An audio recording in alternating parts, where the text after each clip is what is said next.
पौर्णिमेच्या दिवशी साक्षात लक्ष्मी देवी चंद्रमंडळातून येऊन पृथ्वीवर उतरते आणि मध्यरात्री को जागरती म्हणजे कोण जागत आहे असे म्हणत मनुष्याचे प्रयत्न पाहत पृथ्वी तलावावर संचार करत असते.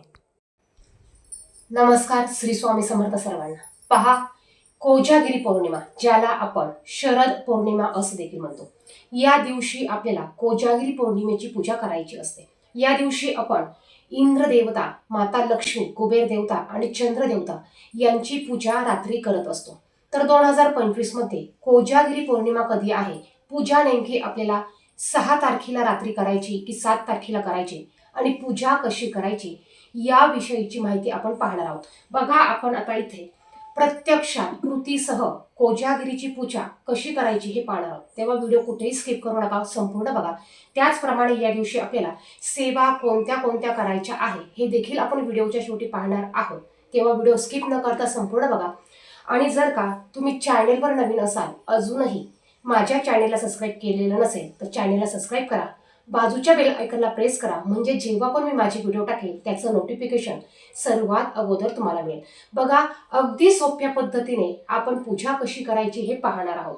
आता कोजागिरी पौर्णिमा, ज्याला आपण शरद पौर्णिमा असं म्हणत असतो, या दिवशी आपल्याला माता लक्ष्मी, कुबेर देवता, इंद्र देवता आणि चंद्र देवता यांची पूजा करायची असते. बघा, या दिवशी को जागता म्हणजेच या दिवशी कोण जागा आहे, माझ्यासाठी कोण जागा आहे हे माता लक्ष्मीची मोठी बहीण अक्काबाई बघत असते. आणि या दिवशी अक्काबाई आणि माता लक्ष्मी साक्षात पृथ्वीवर भ्रमण करण्यासाठी येत असतात. माता लक्ष्मीचा जन्मदिवस म्हणजे कोजागिरी पौर्णिमेचा दिवस. समुद्र मंथनातून माता लक्ष्मीचा याच दिवशी जन्म झाला होता आणि म्हणून या दिवशी साक्षात माता लक्ष्मी ही आपल्या पृथ्वीवर सूक्ष्म स्वरूपात फिरत असतात आणि कोण घरामध्ये पूजा करत आहे, कोण जागा आहे हे बघत असते. आणि जे कोणी या दिवशी रात्री 12 वाजता त्यांची पूजा करत असेल, सेवा करत असेल, जाग असेल, त्यांच्या घरात माता लक्ष्मी अखंड वास करत असते, भरभरून आशीर्वाद देत असते. म्हणूनच आपण सर्वांनी या दिवशी कोजागिरी पौर्णिमेच्या दिवशी आपल्याला माता लक्ष्मी, कुबेर देवता, इंद्र देवता यांची पूजा करायची आहे. कारण या दिवशी बघा, माता लक्ष्मीची मोठी बहीण अक्काबाई साक्षात प्रत्येकाच्या घरात जाऊन भ्रमण करून पाहत असते की माझ्यासाठी कोण जागा आहे. कोण जागा आहे म्हणजेच कोजागिरी पौर्णिमा. तर बघा, पौर्णिमा तिथीचा प्रारंभ 6 तारखेला, 6 ऑक्टोबरला सोमवारी दुपारी 12:23 चालू होणार आहे आणि मंगळवारी 7 तारखेला सकाळी 1:17 पौर्णिमा तिथी समाप्त होणार आहे. तर आपल्याला ही पूजा सोमवारच्या रात्रीला, बघा 6 तारखेच्या रात्रीला 12 वाजता करायची आहे. आता ही पूजा बरोबर आपल्याला 12:39 पर्यंत म्हणजे 12 ते 12:30 या वेळेत करायची असते. बरोबर 12 वाजता आपल्याला पूजेला सुरुवात करायची असते. आणि बघा, 6 तारखेला सोमवारी रात्री 12 वाजता आपल्याला पूजा करायची आहे. तुम्ही पूजेची मांडणी 12 वाजेच्या अगोदर करून ठेवू शकतात किंवा तुम्ही 11 वाजल्यानंतर संपूर्ण पूजेची मांडणी करून ठेवू शकतात आणि 12 वाजेनंतर तुम्ही पूजेला सुरुवात करू शकतात. ज्यांना सत्यनारायण पूजा करायची असेल त्यांनी देखील 6 तारखेला सोमवारी संध्याकाळी प्रदोष काळामध्ये सत्यनारायण पूजा करायची आहे. आता पहा, आपण पूजेला सुरुवात करू. तर सर्वात अगोदर आपल्याला दिवा प्रज्वलित करून घ्यायचा आहे. अगोदर आपल्याला हळदी कुंकू स्वतःला लावून घ्यायचा आहे. त्यानंतर दिवा प्रज्वलित करून दिव्याची पूजा आपल्याला करायची आहे.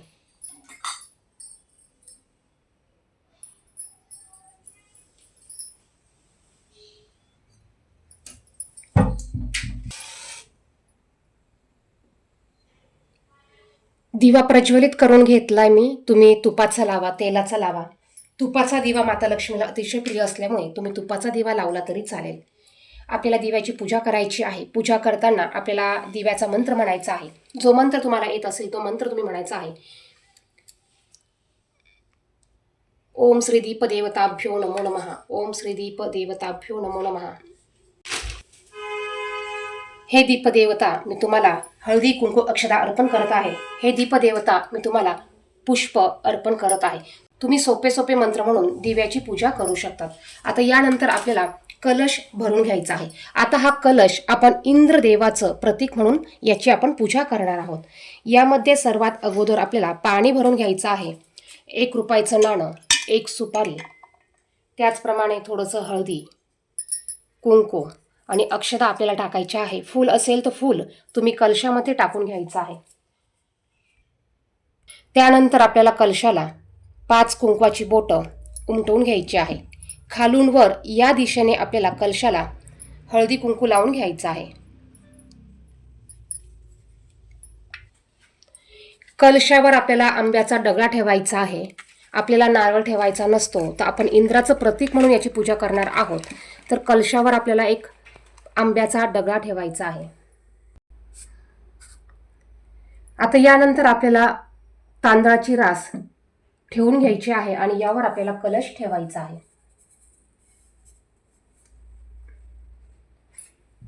यावर हळदी कुंकू टाकून घ्या.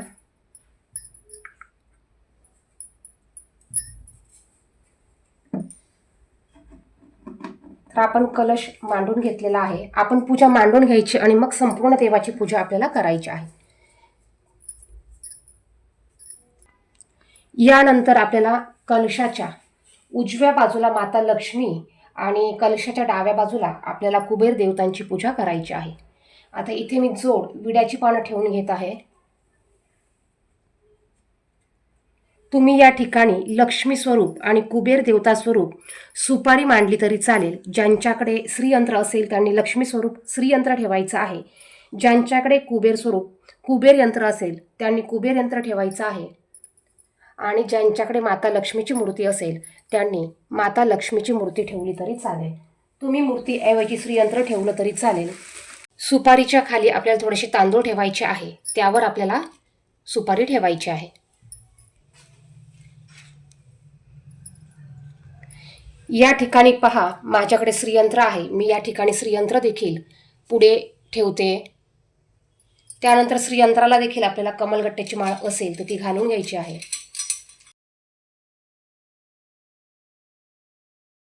यानंतर आपल्याला चंद्रदेवाचं प्रतीक काढायचं आहे. जर का तुमच्याकडे चांदीचा मोठा सिक्का असेल तर तुम्ही तो ठेवू शकतात, किंवा मग तुम्ही अखंड तांदूळ घ्यायचे आहे. आपल्याला पांढरे अखंड तांदूळ घ्यायचे आहे आणि त्याचा आपल्याला असा एक गोल काढायचा आहे.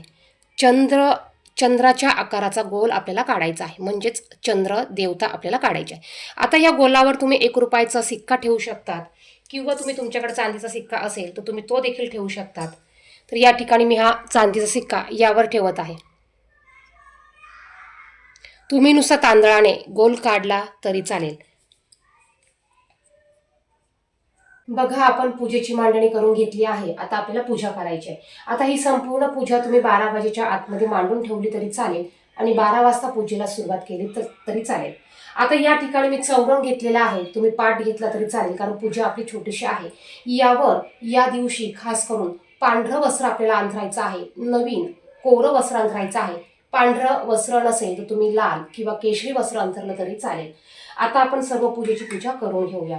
या दिवशी चंद्रदेवाची पूजा करण्याला अतिशय महत्त्व असतं. या दिवशी आपल्याला मसाला दूध तयार करायचं असतं, त्याचा नैवेद्य दाखवायचा असतो आणि ह्या दुधाला आपल्याला चंद्राच्या किरणांमध्ये ठेवायचं असतं आणि हे दूध आपण सर्वांनी प्यायचं असतं. तर बघा, आपल्याला संपूर्ण पूजा करून घ्यायची आहे. आपण अगोदर कलशाची पूजा करून घ्यायची आहे. ओम इंद्रदेवताभ्यो नमः. ओम इंद्रदेवताभ्यो नमः. ओम श्री कलश देवताभ्यो नमः. हे इंद्रदेवता, मी तुम्हाला हळदी कुंकू अक्षदा अर्पण करत आहे. हे इंद्रदेवता, मी तुम्हाला फूल अर्पण करत आहे. आपण असे छोटे छोटे मराठीतून मंत्र म्हणू शकतो. यानंतर आपल्याला माता लक्ष्मीची पूजा करायची आहे. तुम्ही माता लक्ष्मीचा कुठलाही मंत्र म्हणू शकतात. बीज मंत्र म्हटला तरी चालेल. ओम श्री महालक्ष्मी देव्यो नमो नमः. ओम श्री महालक्ष्मी देव्यो नमो नमः. तुम्ही कमलात्मक मंत्र म्हणून पूजा केली तरी चालेल. माता लक्ष्मीला फूल अर्पण करायचं आहे. लाल जास्वंदाचं फूल असेल तर आवर्जून अर्पण करा, किंवा लाल गुलाबाचं फूल असेल तर तुम्ही ते आवर्जून अर्पण करू शकतात.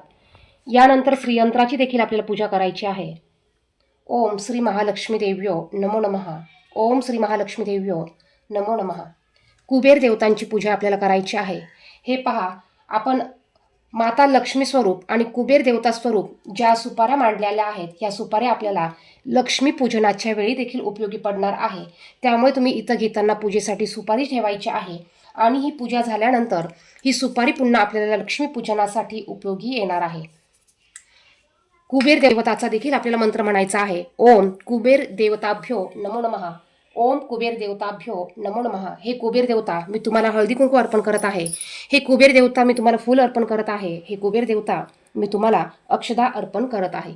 या पद्धतीने आपल्याला मंत्र म्हणायचा आहे. यानंतर चंद्रदेवाची पूजा करून घ्यायची आहे. ओम चंद्रदेवताभ्यो नमो नमः. ओम चंद्रदेवताभ्यो नमो नमः. या पद्धतीने आपल्याला चंद्रदेवांची देखील पूजा करून घ्यायची आहे. फूल अर्पण करून घ्यायचं आहे. या दिवशी पांढरं फूल तुम्हाला मिळालं तर आवर्जून तुम्ही पांढरं फूल अर्पण करायचं आहे. तर या पद्धतीने आपल्याला पूजा करून घ्यायची आहे. यानंतर आपल्याला संपूर्ण पूजेला आपल्याला धूप दीप अगरबत्ती जे काही असेल त्याने संपूर्ण पूजेला ओवाळून घ्यायचं आहे.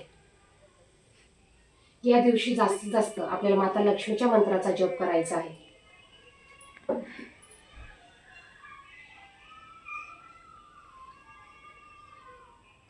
ओम श्री महालक्ष्मी देव्यो नमो नमः. ओम कुबेर देवताय नमो नमः.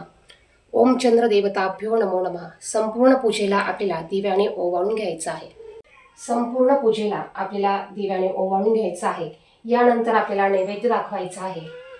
नैवेद्यासाठी पाण्याने भरीव चौकोन काढून घ्यायचा. दुधाची वाटी ठेवायची आहे. यावर आपल्याला दुधाची वाटी ठेवायची आहे. यामध्ये तुळशीचं पान आपल्याला आवर्जून टाकायचं आहे आणि यावर आपल्याला 3 वेळा पाणी फिरवून नैवेद्यम समर्पयामी नैवेद्यम समर्पयामी नैवेद्यम समर्पयामी म्हणायचं आहे. आणि हे पान आपल्याला माता लक्ष्मीच्या चरणी अर्पण करायचं आहे. किंवा तुम्ही गायत्री मंत्र म्हटला तरी चालेल. ओम भूर्भुवस्वः तत्सवितुर्वरेण्यं भर्गो देवस्य धीमहि धियो यो न प्रचोदयात्. असं 3 वेळा आपल्याला गायत्री मंत्र म्हणून नैवेद्य दाखवायचा आहे.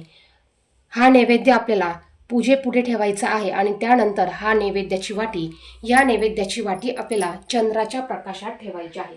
यामध्ये आपल्याला चंद्राची काही किरणं पडू द्यायची आहेत. थोड्या वेळ चंद्राची किरणं पडल्यानंतर हा प्रसाद आपण घरातल्यांनी सर्वांनी खायचा आहे. बघा, हा जो प्रसाद आहे हा प्रसाद फक्त घरातल्यांनीच खायचा आहे. आता ही पूजा करून झाल्यानंतर आपल्याला काही सेवा करायची आहे. नुसती पूजा करून उपयोग नाही, तर आपल्याला या दिवशी काही सेवा करायची आहे. तर सेवा कोणत्या कोणत्या करायच्या ते आपण पाहू. आता नैवेद्य दाखवल्यानंतर आपल्याला इथे एक मंत्र म्हणायचा आहे. तर मंत्र कोणता मी तुम्हाला सांगते, पहा. तर बघा, मंत्र असा आहे. मंत्र मी तुम्हाला स्क्रीनवर देखील देते. हा मंत्र तुम्ही स्क्रीनशॉट काढून घ्या. ऋण रोगादी दारिद्र्यम अपमृत्यू भय शोक मनस्ताप नाशयंतु मम सर्वदा. हा मंत्र आपल्याला म्हणायचा आहे. बघा, या दिवशी आपण ही जी पूजा करतो यामुळे आपल्याला अपमृत्यू होण्याचं भय राहत नाही आणि अपमृत्यू होऊ नये म्हणून आपल्याला ही पूजा करायची आहे. आता यानंतर आपल्याला लक्ष्मी प्राप्तीच्या अतिशय प्रभावी सेवा करायच्या आहे. सेवा कोणत्या कोणत्या करायच्या तर बघा, श्री स्वामी समर्थ या मंत्राचा आपल्याला 11 माळ जप करायचा आहे. श्री लक्ष्मी गायत्री मंत्र 1 माळ, श्री विष्णू गायत्री मंत्र 1 माळ, श्री कुबेर मंत्र 1 माळ, 16 वेळा श्री सुक्तम म्हणायचा आहे. व्यंकटेश स्तोत्र आपल्याला 1 वेळा म्हणायचा आहे आणि गीतेचा 15वा अध्याय आपल्याला वाचायचा आहे. तर बघा, ह्या अतिशय महत्त्वाच्या लक्ष्मी प्राप्तीच्या सेवा आहे. ह्या सेवा आणि ही पूजा फक्त आपल्याला वर्षातून एकदाच करता येते. ती म्हणजे कोजागिरी पौर्णिमा, शरद पौर्णिमा, अश्विन पौर्णिमा. कारण या दिवशी समुद्र मंथनातून साक्षात माता लक्ष्मीचा जन्म झालेला होता आणि या रात्री माता लक्ष्मी ही भ्रमण करत असते. कोण माझी सेवा करत आहे, कोणत्या घरात माझी पूजा होत आहे हे ती पाहत असते आणि त्यानुसार त्याला फळ मिळत असतं. त्यामुळे आपण आवर्जून या दिवशी सेवेला तुम्हाला अर्धा ते पाऊण तास लागू शकतो. आवर्जून तुम्ही ही सेवा 12 वाजता करायला सुरुवात करा. पूजेची मांडणी तुम्ही 12च्या अगोदर करून ठेवली तरी चालेल. यानंतर ही पूजा आपल्याला दुसऱ्या दिवशी उचलायची आहे. बघा, कलशातील पाणी तुम्ही घरात सर्वत्र शिंपडा. तुळस सोडून तुम्ही इतर झाडात कलशातलं पाणी टाका. सुपारी 1 रुपया तो आपल्याला परत पुढच्या पूजेसाठी वापरायचा आहे. आणि माता लक्ष्मीचं स्वरूप म्हणून आणि कुबेर देवताचं स्वरूप म्हणून जी आपण सुपारी घेतलेली आहे ही सुपारी आपल्याला लक्ष्मी पूजनाला पुन्हा लागणार आहे. त्यामुळे त्या तुम्ही नीट व्यवस्थित ठेवायच्या आहे. त्यानंतर आपलं जे श्रीयंत्र आहे ते तुम्ही तुमच्या जागेवर ठेवून द्या. जे तांदूळ आहेत हे तांदूळ तुम्ही तुमच्या थोडेसे धान्यात टाका, काही तांदूळ तुम्ही पक्ष्यांना खाऊ घाला, काही पानं फुलं असतील हे तुम्ही निर्मल्यात टाकू शकतात किंवा तुमच्या झाडामध्ये तुम्ही खत बनवण्यासाठी टाकू शकतात. तर या पद्धतीने आपल्याला दुसऱ्या दिवशी पूजा ही उचलायची आहे. पूजा उचलताना देखील अगोदर आपल्याला हळदी कुंकू व्हायचं आहे, धूप दीप दाखवायचा आहे आणि त्यानंतर पूजा उचलायची आहे. व्हिडिओ कसा वाटला कमेंट बॉक्समध्ये नक्की सांगा आणि कमेंट बॉक्समध्ये श्री स्वामी समर्थ नक्की लिहा. काही प्रश्न असतील तर कमेंट बॉक्समध्ये विचारा.